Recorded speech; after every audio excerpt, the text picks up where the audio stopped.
పరశురామ అవతారం. అది ఒక పరమాద్భుతమైనటువంటి అవతారం.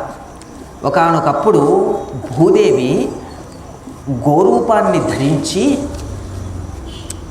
వైకుంఠానికి వెళ్ళింది. వైకుంఠానికి వెళ్ళి శ్రీ మహావిష్ణువుని ప్రార్థించింది. ఏమని ప్రార్థించింది అంటే, స్వామి, భూలోకంలో రాక్షసుల యొక్క అకృత్యములను, వాళ్ళు చేస్తున్నటువంటి కృత్యములు తత్కారణం చేత నేను ఇబ్బంది పడుతున్నాను, భరించలేకపోతున్నాను అని శ్రీహరి దగ్గర వాపోయింది. అయితే ఒక విషయం మీరు బాగా జ్ఞాపకం పెట్టుకోండి. భూదేవి ఇల్లు కడితే ఇబ్బంది పడుతుంది, పునాదులు తవ్వడానికి గుంతలు పెడితే ఇబ్బంది పడుతుంది, వ్యవసాయాన్ని చేయడానికి నాగేటి చాలు పట్టుకొని తవ్వితే ఇబ్బంది పడదు, దున్నితే ఇబ్బంది పడదు, ఏదో ఇంకోటి చేస్తే ఇబ్బంది పడదు. ఎప్పుడు ఇబ్బంది అని బాధపడుతుంది అంటే ధర్మము క్రతువులు లుప్తమై, భాగవతోత్తములు లుప్తమై, భగవద్భక్తి లుప్తమై, రాక్షసులు పిచ్చు పెరిగిపోతూ, రాక్షసులే అంతా రాజ్యం ఏలుతున్నప్పుడు, ఎక్కడా భక్తి, సత్యము, ధర్మము, ఇటువంటి శౌచము, ఇటువంటి మంచివి ఏవీ లేనప్పుడు భూదేవి భూమిగా పిలిస్తే శ్రీ మహావిష్ణువు పలకడం, గోవుగా పిలుస్తుంది. గోవుగా పిలవగానే శ్రీ మహావిష్ణువు పరుగు పరుగున వస్తాడు. అలా పిలిస్తే నేను వస్తాను అని అభయం ఇచ్చాడు. అలా వచ్చినటువంటి అవతారమే పరశురామ అవతారం. ఎలా భూదేవితో మళ్ళీ సంబంధం ఉంటుందో నేను చూపిస్తాను. అది ఒకటైతే, ఇంకొక సందర్భం ఏమిటి అంటే, పరశురామ అవతారం రావడానికి ఒకనొకప్పుడు అగ్నిదేవుడికి విపరీతమైన ఆకలి వేసింది. అగ్నిదేవుడికి విపరీతమైన ఆకలి వేస్తే అప్పటికి కార్తవీర్యార్జునుడు గర్గమహర్షి అనబడేటటువంటి ఒక బ్రాహ్మణుడు, ఒక మహానుభావుడు ఉపదేశం మేరకు దత్తాత్రేయ స్వామిని ఉపాసన చేశారు. దత్తాత్రేయ స్వామిని ఉపాసన చేసి దత్తాత్రేయ స్వామి పాదాలు పట్టుకోవాలి అంటే చేతులు కారిపోయి, అయినప్పటికీ కూడా విడవకుండా కార్తవీర్యార్జునుడు దత్తాత్రేయ స్వామి వారి యొక్క పాదాలు పట్టుకున్నారు. పట్టుకుంటే పొంగిపోయినటువంటి దత్తాత్రేయ స్వామి, అవధూత స్వరూపంలో ఉన్నటువంటి స్వామి పొంగిపోతూ ఒక మాట అంటాడు, మహానుభావ, నేను నిన్ను అనుగ్రహిస్తున్నాను, ఏం కావాలి అంటే, 2 చేతులు కాలిపోయాయి కాబట్టి 1000 చేతులు కావాలన్నారు. తథాస్తు. నేను ఎవరి చేత మరణం పొందకూడదు, ఒకవేళ మరణాన్ని పొందితే నీ అంతటి మహానుభావుడు వచ్చి కొడితే నేను చచ్చిపోతానన్నాడు. తథాస్తు అన్నాడు దత్తాత్రేయుడు. కాబట్టి అప్పటి నుంచి 1000 చేతులతో ప్రకాశిస్తుంటాడు. 1000 చేతులతో ప్రకాశిస్తున్నటువంటి కార్తవీర్యార్జునుడు దేవలోకాన్ని, అన్ని లోకాలను ఆక్రమించి తానే ప్రభువై ప్రకటించుకొని అంతటినీ రాజ్యమేలుతున్నాడు కార్తవీర్యార్జునుడు. ఆ కార్తవీర్యార్జునుడి దగ్గరకు వచ్చి, ఇప్పుడు కార్తవీర్యార్జునుడు అధిపతి అన్ని లోకాలకు, అగ్నిదేవుడు వచ్చాడు, నాకు విపరీతమైన ఆకలేస్తుంది. ఆయనకు ఆకలేస్తే ఏం చేస్తాడు? కాల్చి పారేస్తాడు. కాబట్టి నాకు విపరీతమైన ఆకలి వేస్తుంది, ఆకలి తీరాలి, నా ఆకలి తీర్చు, నేను నీకు అభయం ఇస్తున్నాను, నువ్వు తిని అన్నాడు. ఏవిడి తినేయాలి? అదిగో అక్కడ అడవి కనబడుతుంది కదా, అడవిని తిని అన్నాడు. అడవిని అగ్నిదేవుడు పుచ్చుకోవడం అంటే కాల్చేయడం. అగ్నిదేవుడు కాల్చేస్తున్నాడు. అగ్నిదేవుడు కాల్చేస్తుంటే ఆ అడవిలో మైత్రావరుణుడు అనబడేటటువంటి ఒక ఋషి యొక్క ఆశ్రమం ఉంది. ఆ మైత్రావరుణుడు అనబడేటటువంటి ఋషి యొక్క కుమారుడు ఆపవ మహర్షి. ఆ కుమారుడు ఆపవ మహర్షి, అగ్నిదేవ, ఎందుకు నువ్వు తినేస్తున్నావు, ఎందుకు నువ్వు కాల్చేస్తున్నావు, మా ఆశ్రమం ఉంది, అందులో కాలిపోతుంది అంటే ఆయన అన్నాడు, నువ్వేమైనా అనుకోవాలన్నా, ఏమైనా తిట్టుకోవాలన్నా, ఏమైనా శపించాలన్నా నన్ను కాదు, నన్ను ఇది తినమన్న కార్తవీర్యార్జున్ని శపించ. ఆయన అగ్నిదేవుడు కూడా అదే కావాలి. వెంటనే ఈ మైత్రావరుణుడి యొక్క కుమారుడైనటువంటి ఆపవ మహర్షి వెంటనే, ఓ కార్తవీర్యార్జునుడా, నిన్ను సంహరించేటటువంటి విష్ణు తేజము పుట్టుగాక అని శపించాడు. ఆ కారణానికి వచ్చింది పరశురామ అవతారం. 1 భూభారాన్ని నివారించడానికి, 2 మైత్రావరుణుడి యొక్క కుమారుడైనటువంటి ఆపవ మహర్షి యొక్క మాటను నిలబెట్టడానికి సాక్షాత్తుగా విష్ణు తేజము ఒక రూపాన్ని స్వీకరించి పరశురామావతారంగా వచ్చింది. ఆయనకు పరశు ఎలా చేతిలో వచ్చింది అంటే అదొక పెద్ద విశేషము. మీకు ఆ విషయాలు విజ్ఞాపన చేసేటటువంటి ప్రయత్నం చేస్తాను. వెనుకటికి రుచీకుడు అనబడేటటువంటి ఒక బ్రాహ్మణుడు ఉండేవాడు. ఆ రుచీకుడు అనబడేటటువంటి బ్రాహ్మణుడు వెళ్ళి గాధి అనబడేటటువంటి ఒక మహానుభావుడు, ఆయన క్షత్రియుడు, రాజ్యాన్ని పరిపాలిస్తున్నటువంటి గాధి అనేటటువంటి మహారాజు దగ్గరికి వెళ్ళి నీ కుమార్తె అయినటువంటి సత్యవతిని నాకు ఇచ్చి వివాహం చెయ్యు అని ప్రార్థించాడు. ఆయన చూశాడు, నువ్వు చూస్తే క్షత్రియుడు కావు, నువ్వు చూస్తే బ్రాహ్మణుడివి, నువ్వు క్షత్రియ రాజు యొక్క కుమార్తె అయినటువంటి నా కుమార్తె అయినటువంటి సత్యవతిని అడుగుతున్నావు, అంటే బ్రాహ్మణుడు క్షత్రియ కాంతని అడుగుతున్నాడు. కాబట్టి ఏదో ఒకటి మెలిక పెట్టాలని ఆయన ఏంటన్నాడంటే 1000 గుర్రాలు, అది కూడా ఒక చెవి నలుపుగా ఉండాలి, మొత్తం అంతా తెల్లగా ఉండాలి, అటువంటి గుర్రాలు నాకు కావాలి, అటువంటి గుర్రాలు 1000 ఇస్తే నీకు ఇచ్చి పెళ్లి చేస్తానన్నాడు. అలాగే అని వరుణలోకానికి వెళ్ళాడు. ఆ వరుణుడిని ప్రార్థించాడు. ప్రార్థిస్తే ఆ వరుణుడు సరే నిన్ను అనుగ్రహించి నేను 1000 గుర్రాలు ఇస్తున్నానని ఒక చెవి మాత్రం నలుపు, మిగిలిన ఒళ్ళంతా తెలుపు, అటువంటి 1000 గుర్రాలని ఇచ్చి పంపించాడు. పంపిస్తే ఆ 1000 గుర్రాలను పుచ్చుకున్నటువంటి గాది మహారాజు తన కుమార్తె అయినటువంటి సత్యవతిని ఇచ్చి రుచీకుడికి ఇచ్చి వివాహం జరిపించాడు. ఇప్పుడు రుచీకుడు సత్యవతీదేవి ఇద్దరు ఎవరు? భార్యాభర్తలు. రుచీకుడు బ్రాహ్మణుడు, సత్యవతి క్షత్రియకాంత. ఈ క్షత్రియకాంత అయినటువంటి సత్యవతికి పుట్టిల్లంటే పరమప్రీతి, అమ్మగారంటే పరమప్రీతి. ఒకానొకప్పుడు రుచీకుడిని ప్రార్థన చేసి అడిగింది, అమ్మ ఏమండి మీరు మమ్మల్ని అనుగ్రహించి మా యందు దయించి నాకు మా అమ్మకి ఇద్దరికీ కూడా పుత్రులు కలిగేటట్లుగా అనుగ్రహించండి అని ప్రార్థించింది. అంటే సత్యవతికి పుత్రుడు కలగాలి, వాళ్ళ అమ్మగారికి పుత్రుడు కలగాలి. అలాగే సరే తప్పకుండా అనుగ్రహిస్తున్నాను అని మొట్టమొదట ఒక మార్గం చెప్పారు రుచీకుడు. ఏమన్నాడంటే, సత్యవతి నీకు పుత్రుడు కావాలని నువ్వు కోరుకుంటున్నావు కదా, నువ్వు మేడి చెట్టుని కౌగలించుకో, మీ అమ్మ రావి చెట్టుని కౌగలించుకోమను అన్నాడు. ఆలోచించి పుట్టింది వాత్సల్యం ఎక్కువ, ఆ వాత్సల్యం ఎక్కువ కారణం చేత ఈవిడికి మేడి చెట్టు కౌగలించుకోమంటే ఈవిడ వెళ్ళి రావి చెట్టు కౌగలించుకో, వాళ్ళ అమ్మకి రావి చెట్టు కౌగలించుకోమంటే మేడి చెట్టు కౌగలించుకోమని చెప్పింది. అంటే మార్చేసింది, తారుమార్చేసింది. యజ్ఞం చేశాడు రుచీకుడు. యజ్ఞం చేసి యజ్ఞపాత్ర, మిగిలిపోయినటువంటి పాత్ర ఉంటుంది, ఆ పాత్రని ప్రసాదంగా ఇచ్చాడు ఇద్దరికి. ఈ పాత్ర మీ అమ్మగారికి తినమను, ఈ పాత్ర నువ్వు పుచ్చుకో, ఇది యజ్ఞ ఫలం అన్నారు. మళ్ళీ మార్చేసింది. ఈ పాత్ర అటు ఇచ్చింది, ఆ పాత్రని పుచ్చుకుంది. అంటే అమ్మగారికి ఇవ్వాల్సింది తాను పుచ్చుకుంది, తాను తినాల్సింది అమ్మగారికి ఇచ్చింది. ఆ తర్వాత మంత్ర జలాలను తీసుకొని ఇది మీ అమ్మగారికి, ఇది నీకు అన్నారు. వాళ్ళ అమ్మగారికి ఇచ్చింది, మళ్ళీ ఇవిడు పుచ్చుకోబోతుంది. ఏమి చేస్తున్నామని అడిగింది. అప్పుడు బయటపడిపోతే ఆయన అన్నారు, ఎంత పని చేశావు సత్యవతి, నువ్వు నన్ను వివాహమాడావు, నేను బ్రాహ్మణుణ్ణి, నువ్వు క్షత్రియకాంతవి, కాబట్టి నేను బ్రాహ్మణుణ్ణి, కాబట్టి నా వంశంలో వచ్చినటువంటి వాళ్ళు ఎటువంటి వాళ్ళు అయి ఉండాలి? బ్రహ్మతేజస్సు కలిగిన వాళ్ళు అయి ఉండాలి. మీ అమ్మ క్షత్రియకాంత, క్షత్రియకాంత అయినటువంటి మీ అమ్మగారి యొక్క వంశంలో ఎటువంటి వాడు పుట్టాలి? క్షాత్రతేజస్సు ఉన్నవాడు పుట్టాలి, క్షత్రియుడు పుట్టాలి. నేను ఎందుకు ఈ పాత్రలు, ఎందుకు ఈ చెట్లు, ఎందుకు ఈ మంత్రజలాలు, ఇది నీకు ఇది మీ అమ్మగారికి అని చెప్తున్నాను అంటే, మీ అమ్మగారికి క్షాత్ర తేజస్సు ఉన్నవాడు పుట్టాలి, నీకు బ్రహ్మ తేజస్సు ఉన్నవాడు పుట్టాలి. నువ్వు అటు నుంచి ఇటు మార్చావు కాబట్టి మీ అమ్మగారికి బ్రహ్మ తేజస్సు ఉన్నవాడు పుడతాడు, నీకు క్షాత్ర తేజస్సు ఉన్నవాడు పుడతాడు.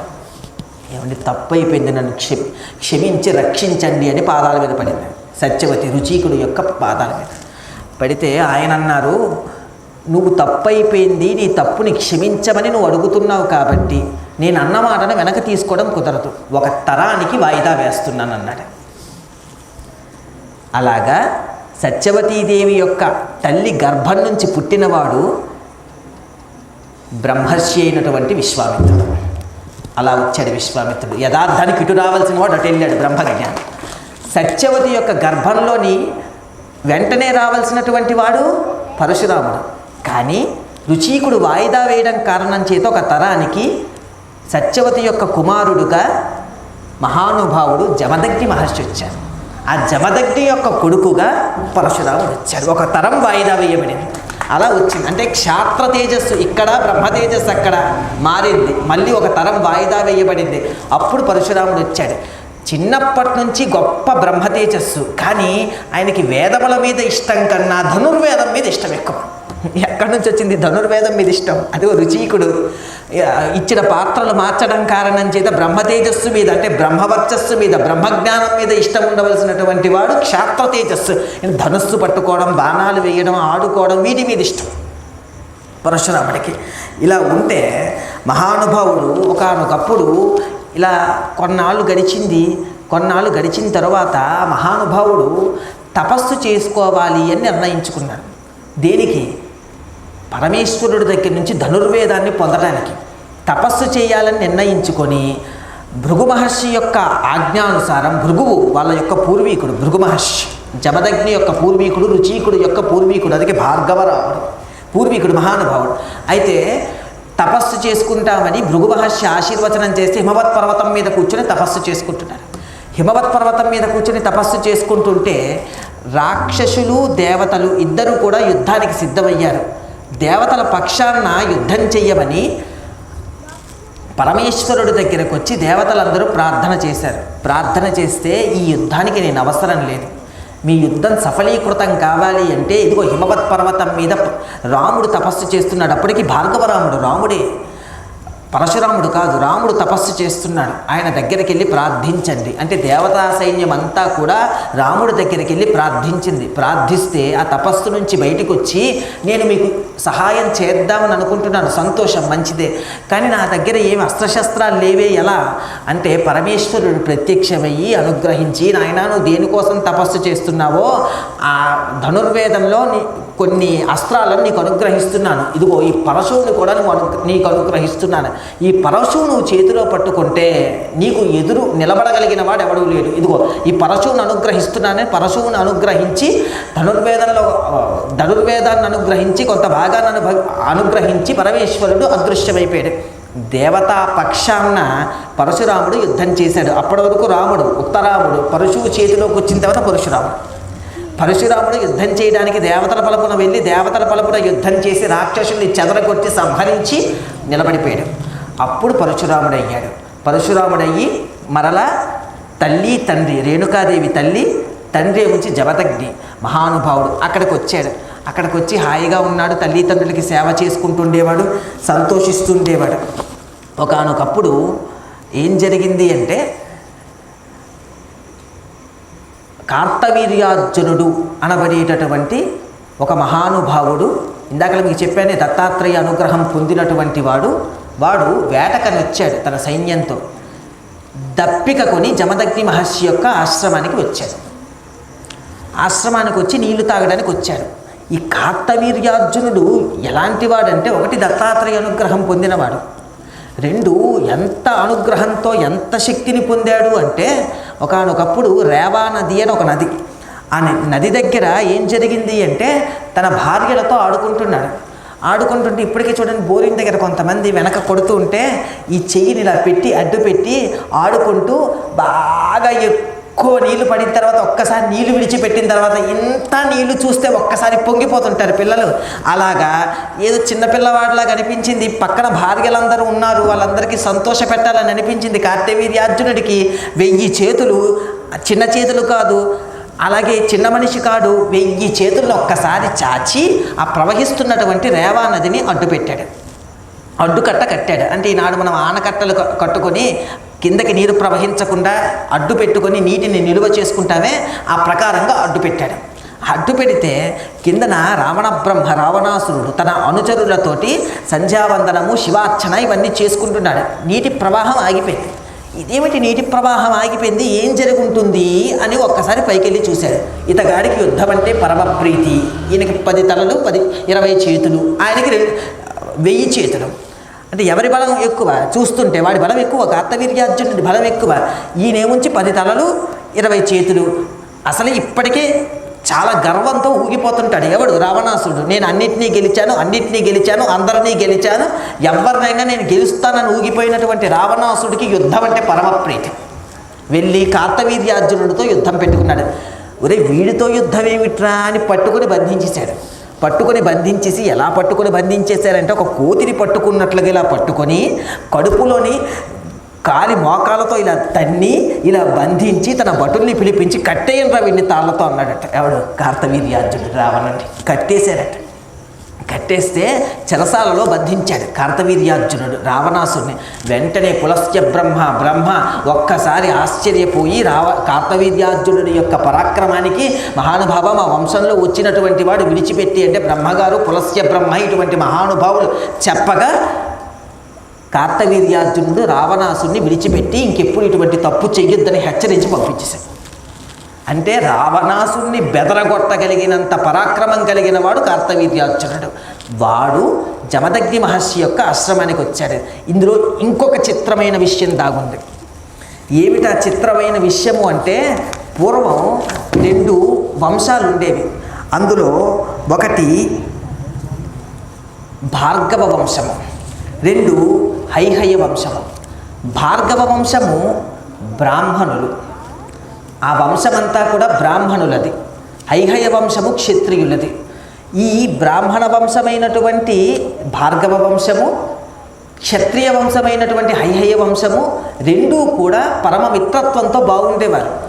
ఈ హైహయ వంశం వాళ్ళు అంటే క్షత్రియులు కొద్దిగా పెద్దరికానికి పోయి బ్రాహ్మణులకు మొత్తం దాన ధర్మాలు చేసేసారు. అప్పుడు చేసేస్తే ఈ హైహయ వంశం అంటే క్షత్రియుల దగ్గర ఏమీ లేని స్థితికి వెళ్ళిపోయారు. ఈ భార్గవ వంశానికి దానం చేసేసారు కదా, వాళ్ళందరూ గొప్ప ధనవంతులైపోయారు. ధనవంతులైపోతే ఈ హైహయ వంశంలో ఉన్నటువంటి రాజులందరూ వెళ్ళి అడిగారు, మేము మీకు దానం ఇచ్చేసాం కదా, అప్పుడు మా దగ్గర ఏమీ లేదు, ఇప్పుడు మళ్ళీ మాకు ఏమైనా ఉంటే ఇస్తే మేము హాయిగా బ్రతుకుతాం, సుఖంగా సంతోషంగా ఉంటామని అడిగారు. భార్గవ వంశంలో ఉన్న బ్రాహ్మణులు అన్నారు, దానం ఇచ్చినంత వరకే నువ్వు, దానం పుచ్చుకున్న తర్వాత అది నీది కాదు, కాబట్టి నీకెలా చెందుతుంది, నీకు చెందదు అని చెప్పి పంపించేశారు. పంపించేస్తే కోపాన్ని తెచ్చుకున్నటువంటి హైహయ వంశం వాళ్ళు క్షత్రియులు వాళ్ళ క్షాత్ర తేజంతో బ్రాహ్మణులందరినీ చంపేశారు చాలామందిని. కడుపుతో ఉన్నత చిన్నపిల్ల ఆడపిల్ల అని చూడకుండా కూడా చాలా దుర్మార్గంగా పోయి ఎందరినో చంపేశారు. చంపేస్తే ఆ సందర్భంలో ఒక ఆవిడ నిండు గర్భవతి హిమవత్ పర్వతం దగ్గరికి వెళ్ళి తలదాచుకుంటే ఆవిడ నిండు గర్భవతి కదా, కొంతకాలానికి ప్రసవించి ఒక బిడ్డని కన్న తర్వాత ఆ బిడ్డ బయటకు వచ్చి, అమ్మా నాకు తండ్రి ఏడి అని ప్రశ్న వేశాడు. తండ్రి ఏడి అని ప్రశ్న వేస్తే, మీ తండ్రిని ఇలా చంపేశారా, బ్రాహ్మణుడు అనబడేటటువంటి వారిని హింసించి ఇలా చేశారు వీళ్ళందరూ అంటే, వెంటనే ఆ పిల్లవాడు వాళ్ళందరినీ సంహరించడానికి కోపోద్రిక్తుడయ్యాడు. ఆయన నుంచి ఒక పెద్ద అగ్ని బయలుదేరింది. అగ్ని అందరినీ చంపేయడానికి సిద్ధపడింది. వెంటనే దేవతలు వచ్చారు. నాయనా ఇప్పుడు ఏదో జరిగిందని ఇప్పుడు నువ్వు మళ్ళీ వాళ్ళందరినీ సంహరిస్తానని అనుకుంటే లోకంలో ఇబ్బంది వాటిల్లుతుంది, కాబట్టి నువ్వు దయించి ఏం చేస్తావు అంటే ఈ అగ్నిని ఉపసంహరించు అంటే, అలాగే అని చెప్తే ఆ అగ్నిని తీసుకెళ్ళి దేవతలు సముద్ర గర్భంలో దాచారు. అదే బడబాగ్ని, ఆ కోపపు బడబాగ్ని. ఆ కోపాన్ని అలా సముద్ర గర్భంలో దాచుంచారు. అది బడబాగ్ని అయ్యింది. అయితే బ్రాహ్మణులకు క్షత్రియులకు భార్గవ వంశానికి హైహయ వంశానికి రెండిటికి పడదు. ఈ భార్గవ వంశంలో వాడే జమదగ్ని మహాముని, ఈ హైహయ వంశంలో వాడు ఈ కార్తవీర్యార్జునుడు, వాళ్ళిద్దరికీ పడదు. కానీ జమదగ్ని గొప్ప స్థితిని తపస్సు కారణం చేత పొందాడు. ఆయనకి నువ్వు నేను అనే భేదం ఉండేది కాదు. ఆకలితో దప్పికతో ఆశ్రమానికి వచ్చాడు సైన్యంతో కార్తవీర్యార్జునుడు.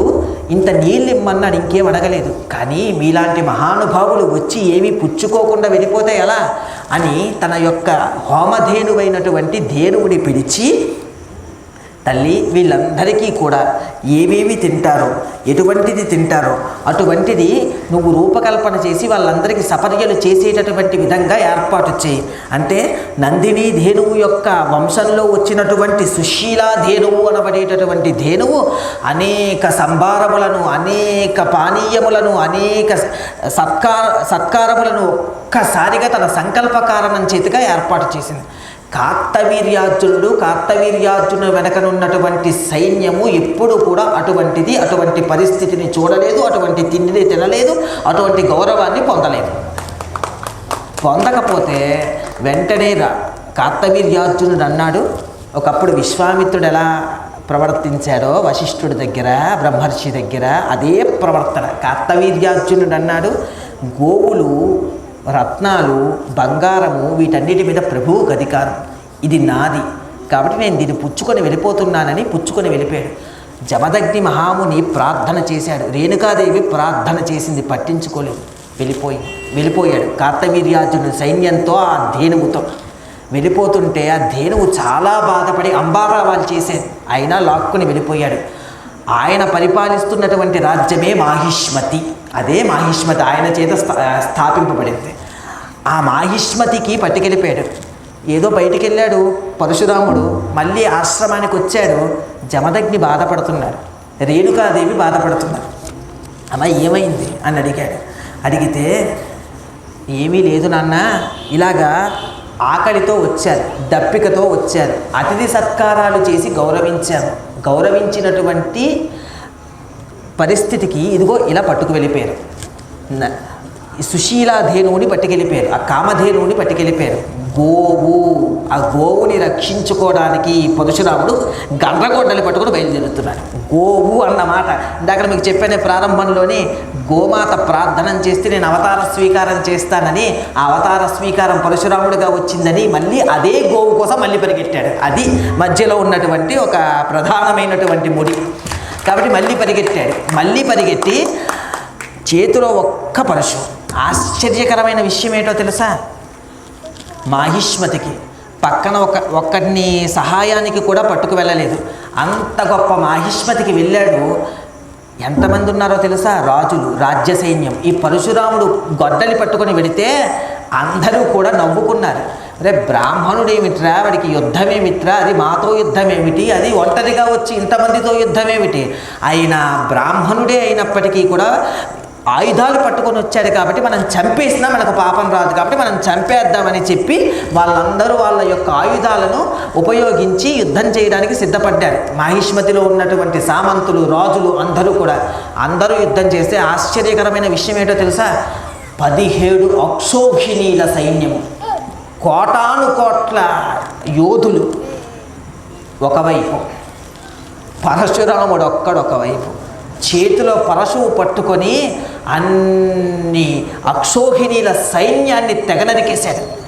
గుండెలు బరువెక్కిపోయేలాగా అందరినీ చంపేసి చూస్తుంటే కార్తవీర్యార్జునుడు వచ్చాడు. 1000 చేతులు పట్టుకొని, ఒరే ఇంతమందిని చంపేశావా, ఇదెలా సాధ్యం అని ఆశ్చర్యపోతూ, నిన్ను నేను చంపేయకుండా విడిచిపెట్టాను, నేను నిన్ను ఎలా అయినా చంపుతాను అని 500 చేతులతో 500 ధనస్సులు పట్టుకొని, 500 చేతులతో 500 బాణాలు పట్టుకొని ఒక్కసారి వింటినారిని వెనక్కి లాగి 1000 చేతులతో యుద్ధం చేయడానికి సంసిద్ధుడైనటువంటి కార్తవీర్యార్జునుడు బాణ వర్షం కురిపిస్తే వాటినన్నిటినీ నిలువరింపజేసి ఆ 1000 చేతుల్ని కూడా తన గండ్రగొడ్డలితో పరశువుతో నరికేసి కార్తవీర్యార్జున్ని సంహరించాడు. దత్తాత్రేయుడు ఇచ్చినటువంటి వరం అక్కడితో పూర్తయింది.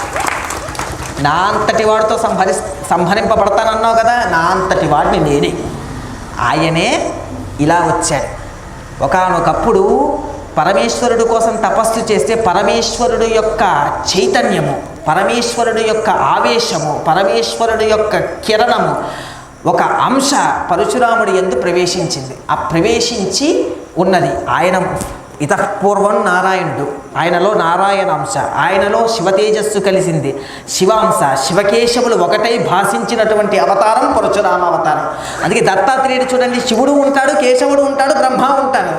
అది చెప్పడానికి దత్తాత్రేయుడు వేరు కాదు, పరశురాముడు వేరు కాదు. శివాంశ విష్ణువాంశ ఉంటే పరశురాముడు, శివాంశ విష్ణువాంశ బ్రహ్మాంశ ఉంటే దత్తాత్రేయుడు. ఇద్దరు రెండు కాదు, ఇద్దరు ఒక్కటే. ఒకటి జ్ఞానాన్ని ఇవ్వడానికి వచ్చింది, ఒకటి అధర్మం పెరిగిపోతే నరికి చంపేయడానికి వచ్చినటువంటి అవతారమైంది పరశురామ అవతారం. చచ్చిపోతే అంతమందిని నిగ్రహించి కామధేనువుని పట్టుకొని, ఆ సుశీలాధేనువుని పట్టుకొని మరలా ఆశ్రమానికి వచ్చారు. జమదగ్ని చూశాడు, రేణుకాదేవి చూసింది. రే ఏమిట్రా, రాజుని సంహరించి వచ్చావా? రాజుని సంహరించి వచ్చావు అంటే బ్రహ్మహత్య చేసిన దానికన్నా పెద్ద పాతకన్నీ చుట్టుకున్నది. ఒక ఆవు కోసం చంపావా? ఇది ఆయన దగ్గర ఉంటేనే సంరక్షింపబడితే సంతోషమే కదా. అటువంటి ఆవు కోసం ఒక రాజుని, ఇంత రాజ్యాన్ని, ఇంతమందిని చంపి ఇంత పాపాన్ని మూటగట్టుకున్నావా? ఇంత పాపము పోవాలంటే ఒక్కటే మార్గము, ఏమిటో తెలుసా? నువ్వు భూమండలం అంతా తిరిగి తీర్థయాత్రలు చేయి. తీర్థయాత్రలు చేస్తే ఇక్కడ రాధాకృష్ణ గారు అని ఒక ఆయన ఉన్నారు, ఆయన ఎన్ని మాళ్ళు ఎన్ని తీర్థయాత్రలు చేశారు. అక్కడ సత్యవతి గారు ఉన్నారు, ఎన్ని మాళ్ళు ఎన్ని తీర్థయాత్రలు చేశారు. అలాగే సుజన గారు ఉన్నారు, ఎన్ని మాళ్ళు ఎన్ని తీర్థయాత్రలు చేశారు. తీర్థయాత్ర అన్న మాటకు అర్థం ఏమిటంటే పాప భంజనం. పాపం భంజింపబడి ఈశ్వరానుగ్రహం వర్తిస్తుంది వారి మీద. కాబట్టి నువ్వు తీర్థయాత్ర చేసి నీ పాపం నుండి నువ్వు బయటపడి మళ్ళీ రా అన్నారు. తీర్థయాత్రలు చేశారు. చాలా కాలం తర్వాత తన పాపాన్నంతటినీ పోగొట్టుకొని పరశురాముడు మళ్ళీ వచ్చాడు. అయితే పరశురాముడికి అలా పాపం అంటుకుంటుందా అండి? విష్ణు తేజం కదా అని మీరు అడగొచ్చు. అయితే ఒకానొకప్పుడు శరీరంగా వచ్చినప్పుడు ఒక్కొక్కసారి ఆ ధర్మం అలా నడుస్తుంటుంది. కాబట్టి అంటే ఇప్పుడు మనం ఆయన విడిచిపెట్టేశాడు అనుకుని మనం ఏమనుకుంటాము? మనం కూడా అలా చేసి విడిచిపెట్టేయచ్చు అని అనుకుంటాం. మనల్ని ధర్మంలో నిలబెట్టడానికి మహాత్ములు కొన్ని విషయాలు వాళ్ళకి అంటించుకోవాల్సిన అవసరం లేకపోయినా చూపించి చెప్తుంటారు, అంతే, అంతకు మించి ఇంకోటి. కాబట్టి తీర్థయాత్రలు చేశారు, పాపాలను పోగొట్టుకుని మరలా తిరిగి వచ్చారు. మరలా తిరిగి వచ్చి మళ్ళీ తల్లిదండ్రుల యొక్క శుశ్రూష చేసుకుంటున్నారు. అంతా బాగుంది, అలా గడిచిపోతుంది అని అనుకునేటప్పటికీ కడుపులో మంట పెట్టుకున్నారు. 10,000 మంది కొడుకులు కార్తవీర్యార్జునుడికి. ఈ 10,000 మంది కొడుకులు కడుపులో మంట పెట్టుకుని, ఒరే మా తండ్రిని చంపిన దుర్మార్గుడు ఈ పరశురాముడు అని చెప్పి పరశురాముడు అలా బయటికి వెళ్ళేసరికి ఇలా వచ్చి జమదగ్ని మహర్షి యొక్క శిరస్సుని ఖండించారు. శిరస్సుని ఖండిస్తే రేణుకాదేవి ఎంతో ప్రాధేయపడి విడిచిపెట్టింది అని అన్నా విడిచిపెట్టలేదు. విడిచిపెట్టకుండా జమదగ్ని మహర్షి యొక్క శిరస్సుని ఖండించారు. ఖండిస్తే ఆ జమదగ్ని మహర్షి మృత శరీరుడై పడున్నాడు. రేణుకాదేవి గుండెలు బాదుకొని 21 మార్లు పరశురామ అని 21 మార్లు గుండెలు బాదుకొని ఏడ్చి జమదగ్ని మహర్షి దగ్గర ఏడ్చింది. ఈ మాటలు వినబడుతుంది పరశురామునికి. లెక్కెట్టుకుంటున్నాడు, ఎన్ని మార్లు నా తల్లి పిలిచింది అని లెక్కెట్టుకుంటున్నాడు. లెక్కెట్టుకొని 21 మార్లు పిలిచిందని అక్కడికి వచ్చారు. వచ్చి 21 మార్లు యుద్ధం చేసి శత్రువు అలాగే క్షాత్రధర్మం కలిగిన వాడు అనేవాడు లేకుండా మొత్తం పరశువు పట్టుకొని భూమండలం అంతా తిరిగి అంతా చనికీసి అందరినీ చంపేసేవారు. క్షత్రియుడు అనేటటువంటి వాళ్ళందరినీ చంపేశారు. అయినా కొంత మిగిలింది, చంద్రవంశము సూర్యవంశము ఇలా మిగిలింది. ఎలాంటి వాళ్ళని విడిచిపెట్టేశారంటే గోవుల మధ్యలో దాక్కుంటే విడిచిపెట్టేసేవాడు. రాజులు గాజులు వేసుకొని మేము గాజులు వేసుకున్నామని చూపిస్తే విడిచిపెట్టేసేవాడు. వెనక్కి తిరిగి పరిగెట్టి పారిపోతున్నారు కాబట్టి నేను విడిచిపెట్టేస్తున్నానని విడిచిపెట్టేసేవాడు. కొంతమంది ఆడవాళ్ళ గుంపులో దాక్కుంటే విడిచిపెట్టేసేవాడు. అలా విడిచిపెట్టిన వాళ్ళు కొంతమంది మిగిలిన వాళ్ళందరినీ 21 మార్లు దండయాత్ర చేసి సంహరించేశారు.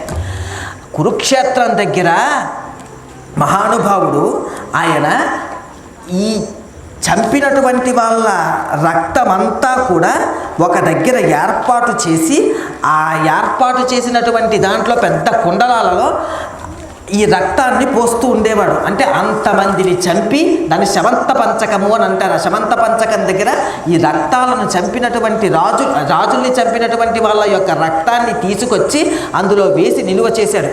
అంటే ఎంత కోపం అంటే ఇంతకు ముందే భార్గవ వంశానికి ఐహేయ వంశానికి రెండింటికి పడకపోయినా ప్రశాంతంగా ఉన్నప్పటికీ మరలా క్షత్రియ వంశానికి బ్రాహ్మణ వంశానికి మధ్య భేదం వచ్చింది. భేదం రాగానే పరశురాముడు చండప్రచండుడై రుద్రుడై విలయతాండవం ఎలా ఉంటుందో ప్రళయతాండవం ఎలా ఉంటుందో అలా పరశువు పట్టుకుని ప్రళయతాండవం చేసి రాజులు అనబడేటటువంటి వాళ్ళందరినీ చంపేశాడు. అంత ఉగ్రమూర్తి చంపేసిన తరువాత మహానుభావుడు తండ్రి కారణం చేత తన పూర్వీకుల కారణం చేత తాను చిరంజీవి అని ఆశీర్వదింపబట్టాడు. నాకు ఇవన్నీ అనవసరం, ఈ భూమి నాకు అక్కర్లేదు, నేను తపస్సు చేసుకుంటాను, నేను ఇలా ఉంటాను, ఇలా ఆనందంగా ఉంటాను అని చెప్పి ఆనందంగా ఉండడానికి సిద్ధపడి ఈ భూమిని అంతటినీ నేను దానం చేసేస్తాను, ఎవరికి దానం చేయాలి అని ఆలోచిస్తుంటే కశ్యప ప్రజాపతి కనబడితే మహానుభావ ఈ భూమిని పట్టేసుకొని నేను దానం ఇచ్చేస్తానని అన్నాడు. ఇచ్చేస్తానంటే అలాగే అని దానం పుచ్చుకోవడానికి కశ్యప ప్రజాపతి వస్తే ఈ భూమండలాన్ని తాను గెలిచినటువంటి భూమండలం క్షత్రియుడిని సంహరించగా దక్కిన భూమండలం అంతా కూడా కశ్యప ప్రజాపతికి దానం ఇచ్చేశారు. దానం ఇచ్చేసినప్పుడు ఇదం నమమా, ఇంక ఇది నాది కాదు ఇచ్చేశారు. ఇచ్చేస్తే ఇప్పుడు కశ్యప ప్రజాపతి అడిగాడు, నాకు ఇచ్చేసావు కదా, నువ్వు ఇక్కడ ఉండకూడదు కదా, వెళ్ళిపో అన్నారు. ఎక్కడికి వెళ్ళిపోతాడు? ఆలోచించాడు. ఆలోచించి ఈ దక్షిణ దిక్కుకు వచ్చాడు. వచ్చి పరశురాముడు పరశు పట్టుకొని సముద్రం దగ్గరకు వచ్చి, సముద్రాన్ని నేను గెలవలేదు కదా, ఓ సముద్రుడా నాకు అవకాశం ఇవ్వు, నువ్వు వెనక్కి జరువు అన్నారు. వెంటనే సముద్రుడు ప్రత్యక్షమై, మహానుభావ నువ్వు వెళ్ళమంటున్నావు.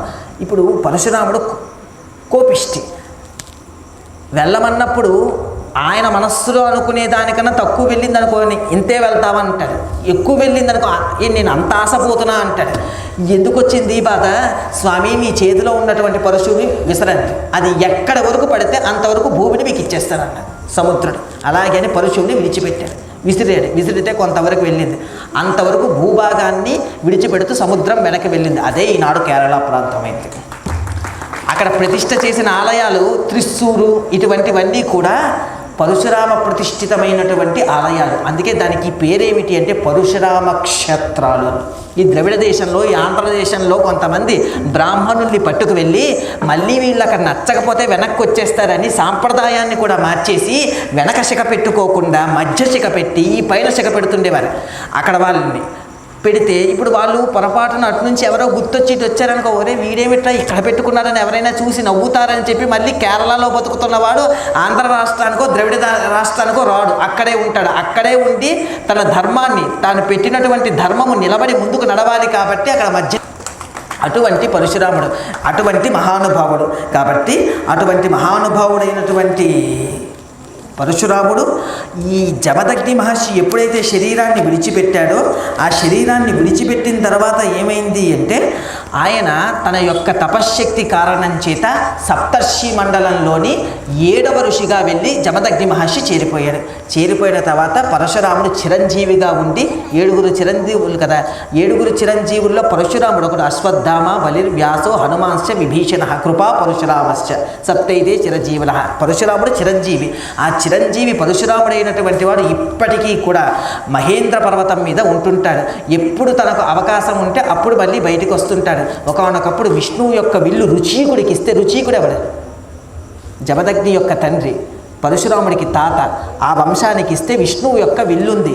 రామచంద్రమూర్తి శివధనస్సుని విడిచారు అనేటటువంటి మాట విన్నాడు. జనక వంశానికి ఇచ్చినటువంటి ఆ శివధనస్సు, ఆ వంశానికి ఇచ్చినటువంటి ఆ శివధనస్సుని విడిచారు అనేటటువంటి మాట వినగానే ఇంతకాలం పూజింపబడుతున్నటువంటి శివధనస్సుని విడిచిన వాడెవడు అని అగ్రహోదగ్రుడై పరశురాముడు బయటికి వచ్చి, రామచంద్రమూర్తి అప్పుడే ఇంకా రాముడు శ్రీరాముడై సీతారాముడై కళ్యాణం చేసుకుని వెనక దశరథ మహారాజుతో వస్తూ ఉంటే ఇందులో